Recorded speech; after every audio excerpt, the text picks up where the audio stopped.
Hey, this is Carlos, and welcome to the Worship Confessional for the week of, actually it's July 1st, 2007.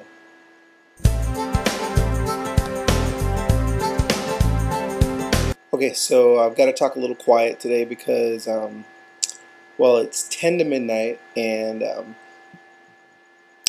about 30 minutes ago, my smallest one came down here and said she was scared of the dark, so I let her fall asleep. We'll see if I don't wake her up, but just so you know, let's check it out here.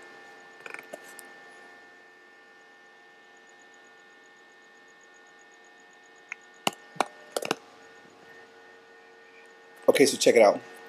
Today was a great day because I wasn't on stage. I didn't have to lead worship today. Always love those days where basically I walk around with a clipboard, some paper, and a pen. And what I do is critique from the second you get out of the car until the second you get back in the car. And so it was actually a lot more exhausting than when I normally lead worship on Sundays because I'm paying attention to everything. So I'm not going to dive into that entire regime of what I found out today, things I wanted to change, etc., etc. I'll talk about that with my production team tomorrow night. But nonetheless, I think it's really important, more than anything, that you as worship leaders allow yourselves to not lead worship every single Sunday. Because the truth of the matter is I'm going to be replaced one day, and if I don't have somebody to step in, well, then I haven't done my job. Well, Matt Cash did a great job today. People even missed out on the,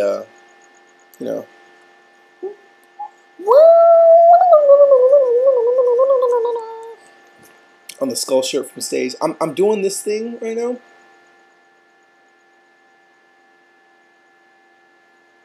I'm not quite sure if it works on my round bald head, brown bald head, but I'm trying to shave that bad boy off tomorrow.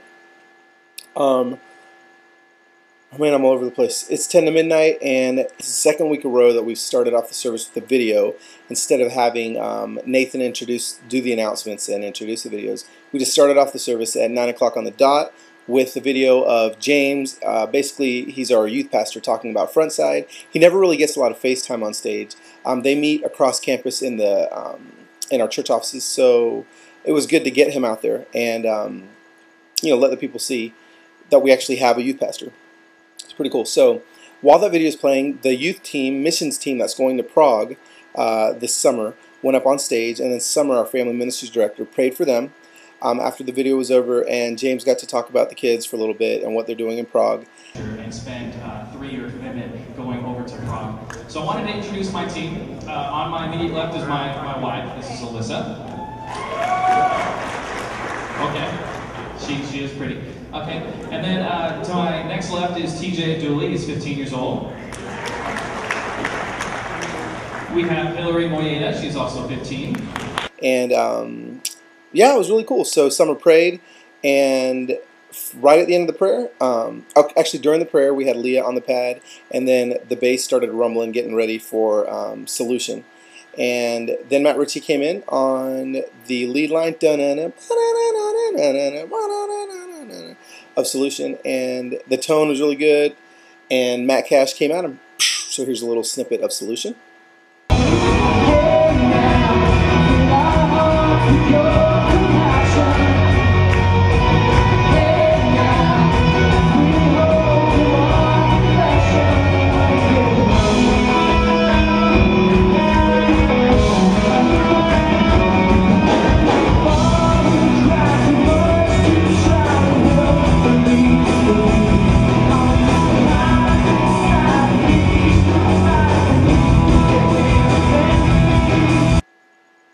Okay, so from Solution, we went straight into Salvation.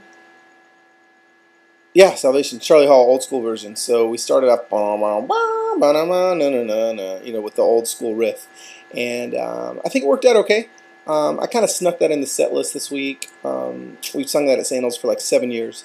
And it was good. So here's a little snippet of Salvation.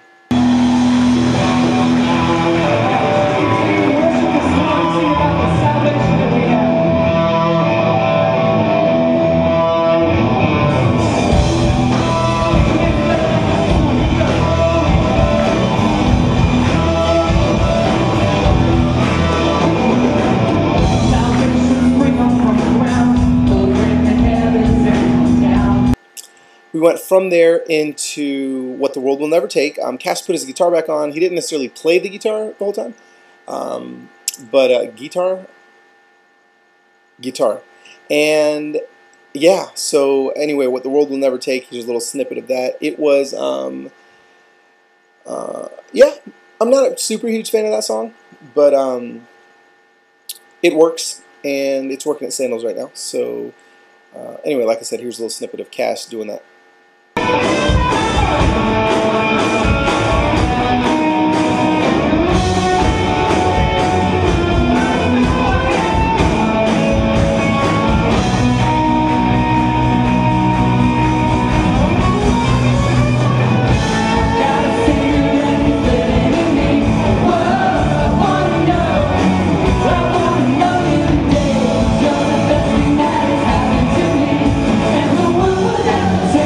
So as you see, Cash was kind of on his A game today, and he did a great job. Awesome. And if Cash isn't there, I've got like 3 other people that could do it. So, man, it was great. So we went from there into the bumper, going into the sermon. Now, here's the one thing that I think every department on the production team on Sunday needs to figure out how to make this thing happen. I would like the end of the song, right before the sermon, to crossfade with the bumper music. So we're like, no one will ever take you away, no one will ever take you away. Boom. As that's, drums are, rolling off, and everyone's like, woo! Like we've got this Jack Johnson vibe clip coming in for the bumper. And I would like that to come in before the music ends, so there's not like, take you away, yay! Psh, dun, dun, dun, dun, dun, dun. I would rather take you away. See what I'm talking about? If you don't understand, I completely apologize. But anyway, we've tried this for weeks and we still can't seem to pull it off. So I don't know. I'm just trying to figure out how we can pull that off. And if any of you guys struggle with that, or do you guys actually, just a question out there, do you guys actually use bumpers? And if you do you let the band fade out completely and then bring it back in? I think it would sound better if we crossfaded them. Who knows? Matt preaches, awesome sermon on refueling with your finances.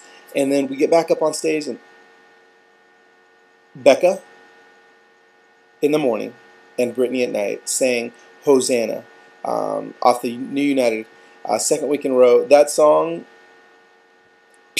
makes me want to slap my mama.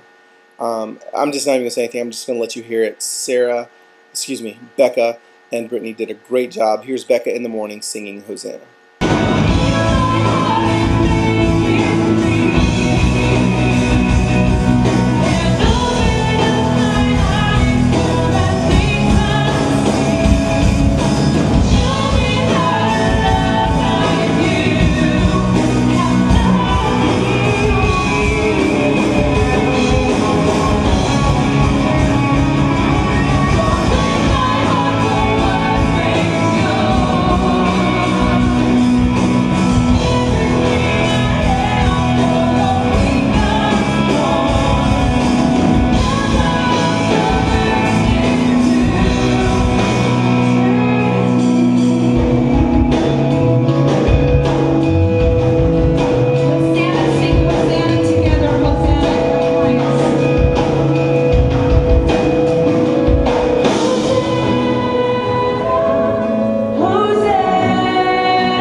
Beautiful. She just brought it. Now, from there, we did offering, and then we ended the service with All Because of Jesus. Now, this is what I decided to do this week is change the key and have Becca and Brittany at night lead All Because of Jesus. So change it from a guy's song to a girl's song.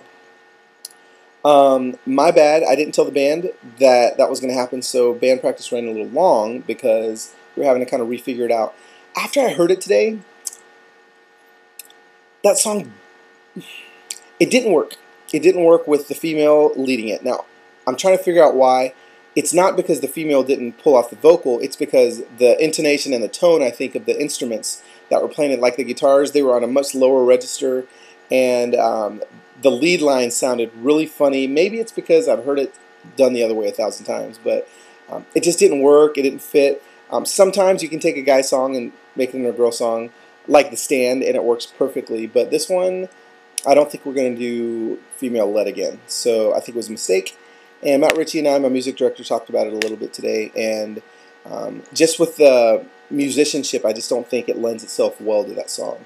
So Brittany, Sarah, or excuse me, Becca, you guys did a great job. Yeah, Sarah must be on my mind. Yeah, it was great, but no fault of yours. The song didn't go very well. And so, I don't know, this song just needs like some, you know what I mean? Cajones esa. Okay, so the service ended, and yeah, it was a great Sunday. I took lots of notes. I'm excited for production tomorrow to be able to go over lots of stuff that I want to change. And I'm going to move the stage around a little bit, who's standing where.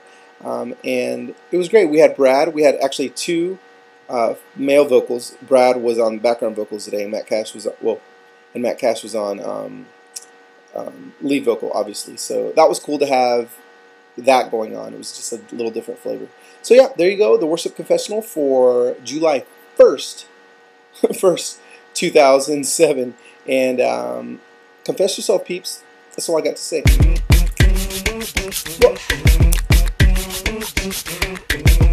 Hey, oh, look at my little girl. She's so sweet.